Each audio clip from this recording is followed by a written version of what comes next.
Veronica decides to die by Paulo Coelho. तो ये story start होती है लुब्लियाना स्लोवेनिया में, जहाँ वेरोनिका 24 साल की एक यंग लाइब्रेरियन है जिसकी एक बहुत लविंग फैमिली है। वो स्टिल अपनी लाइफ में खुश नहीं होती है और सुसाइड करने का सोचती है। बेसिकली उसके ऐसा सोचने के दो रीजंस थे। पहला था कि everything in her life was same and वो सोचती थी कि एक बार उसका यूथ चला गया फिर वही सेम बुढ़ापे की illness, departure of friends and suffering will only increase with the passing time this way. दूसरा रीजन ये था कि वेरोनिका न्यूज़पेपर पढ़ती थी, टीवी देखती थी, तो बहुत अवेयर थी कि क्या हो रहा था प्लैनेट पे। उसके अकॉर्डिंग सब गलत हो रहा था and of course she had no way of putting things right. एक दिन वो अपने रूम में बैठ के सोचती है कि कैसे सुसाइड करो। खुद को शूट करना, हाई बिल्डिंग से जंप करना या खुद को हैंग करना उसके फेमिनाइन नेचर को सूट नहीं करता। लड़कियां हमेशा कोई ड्रामेटिक वे चूज करती हैं to kill themselves and so वो स्लीपिंग पिल्स लेती है और उसके इफेक्ट का वेट करते हुए एक आर्टिकल पढ़ने लगती है। उस आर्टिकल की हेडलाइन होती है वेयर इज स्लोवेनिया, जिसे पढ़ के वो डिसाइड करती है कि वो उस एडिटर को लेटर लिखेगी जिसमें वो जस्टिफाई करेगी कि इस आर्टिकल के थ्रू उसकी होम कंट्री को बेलिटल किया गया है और इसलिए वो मर रही है।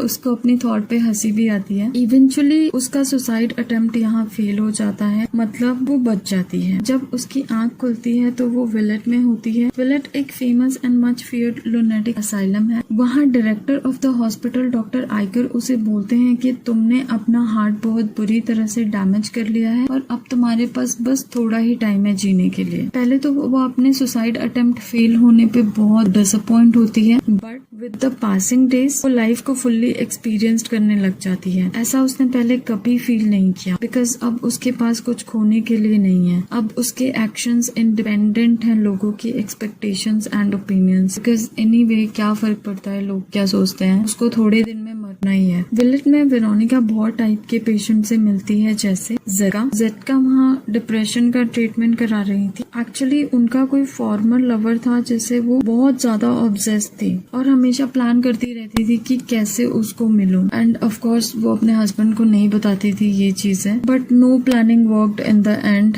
And so she fell into depression. दूसरा पेशेंट होता है मारी एक सक्सेसफुल लॉयर है जिसके पास बेस्ट हस्बैंड बेस्ट चिल्ड्रन है। उसका ट्रीटमेंट चल रहा था पैनिक अटैक। अब बस वो ठीक होती है और रेडी होती है अपनी लाइफ रिज्यूम करने के लिए, तभी उसका एक कलीग आता है उससे मिलने एंड उसको कहता है कि उसको रिजाइन करने के लिए फोर्स किया जाएगा, बिकॉज अब कोई भी अपना केस एक मेंटल हॉस्पिटल से आए हुए लॉयर को नहीं दे एंड मोर ओवर ये कंपनी के रेपुटेशन का भी सवाल है। अब वर्स्ट तो तब हो जाता है जब एक दूसरा लॉयर आता है एंड उसको बोलता है कि उसके हस्बैंड ने डिवोर्स पेपर भेजा। However he'll pay her stay in Villette, but अब वो उसके साथ नहीं रहना चाहता। अब वो डॉक्टर आइगर को बोलती है कि उसके सिम्टम्स वापस आ गए हैं। The doctor new she was lying but extended her farewell anyway. Another patient was Edward. Schizophrenia का ट्रीटमेंट चल रहा था, जिनका बचपन से ही उसको सिखाया गया था तब कि उसको अपने फादर जैसा एम्बेसडर बनना है। एक दिन उसका एक्सीडेंट हो जाता है और जब वो हॉस्पिटल में होता है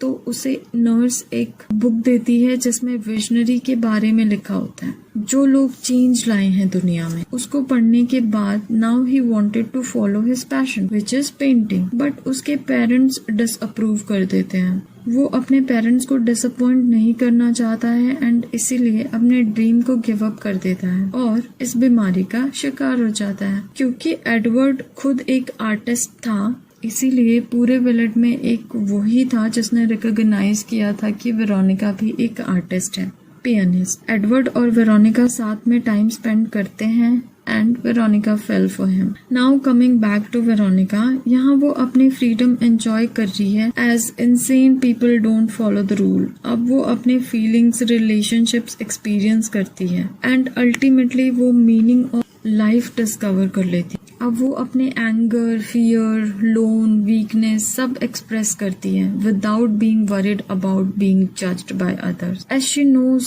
शील डाई सून। उसकी प्रेजेंस विलेट में और लोगों को भी इन्फ्लुएंस करती है to leave Villete and achieve their dreams. जब वो अपने लास्ट 24 आवर्स पे पहुंचती है तो खुद को पाती है कि वो फुल ऑफ लाइफ है। डॉक्टर आइगर से बोलती है कि वो यहाँ से बाहर जाना चाहती है, जीना चाहती है, Veronica leaves hospital with Edward and celebrate her future with him. Actually इसमें twist ये था कि Veronica wasn't suffering from any disease. Doctor Iger का ये secret experiment था, बस उसको शॉक करना चाहते थे डेथ से, so that she could value her life and he was successful in it.